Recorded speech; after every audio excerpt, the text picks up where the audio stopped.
সালটা 2019। অজানা একটি ভাইরাস। থেমে গিয়েছে গোটা দুনিয়া। থেমে যায় অর্থনীতির চাকা। বন্ধ হয়ে যায় সব কোলাহল। কেউ নেই কোথাও। ঠিক তখন জন্ম নেই কিছু গল্পের। একটি অরাজনৈতিক সংগঠন এবং তার সাহসী কর্মী, যাদের চোখে না ছিল ঘুম, না ছিল ক্লান্তি, শুধু ছিল অদম্য ইচ্ছা।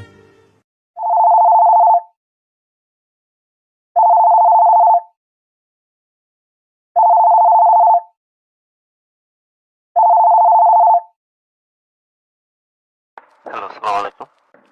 ওয়ালাইকুম আসসালাম। আমি তানভীর বলছিলাম। রাত 12টার সময় আমার আব্বা ইন্তেকাল করেছে। মহামারী এই সময়ে কাউকে পাশে পাচ্ছি না, কিভাবে দাফন কাফন করবো বুঝতে পারছি না, তাই আপনাদেরকে ফোন দিলাম। দয়া করে আপনি শান্ত হন এবং আপনার অ্যাড্রেসটা আমাদেরকে একটু সেন্ড করেন, আমরা আমাদের টিম নিয়ে আসতেছি।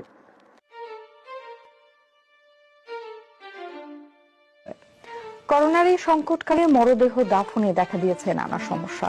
সংক্রমণের ভয়ে স্বজনরাও নিচ্ছেন না দায়িত্ব। সংক্রমণের শঙ্কায় অনেক ক্ষেত্রে মরদেহের কাছে ঘেঁষছেন না স্বজনরাও। এ অবস্থায় চট্টগ্রামে মরদেহ দাফনে এগিয়ে এসেছে গাউসিয়া কমিটি বাংলাদেশ।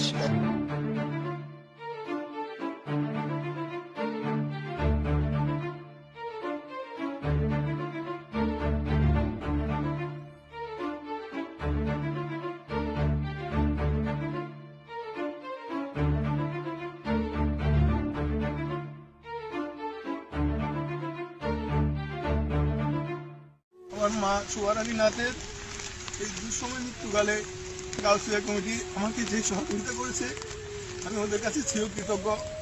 তারা আমাকে অ্যাম্বুলেন্স সেবা দিয়ে আমার গ্রামে এনে দিয়েছেন, আমি ওদের কাছে সারা জীবন কৃতজ্ঞ।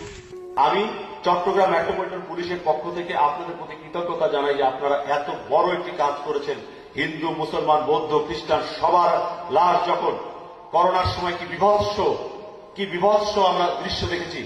মাকে ফেলে সন্তান চলে যাচ্ছে, সন্তানকে ফেলে মা চলে যাচ্ছে, স্বামীকে ফেলে স্ত্রী চলে যাচ্ছে, স্ত্রীকে ফেলে স্বামী চলে যাচ্ছে। সেখানে কিন্তু গাউসিয়া কমিটি তারা এগিয়ে গিয়েছে এবং লাশ দাফন করেছে।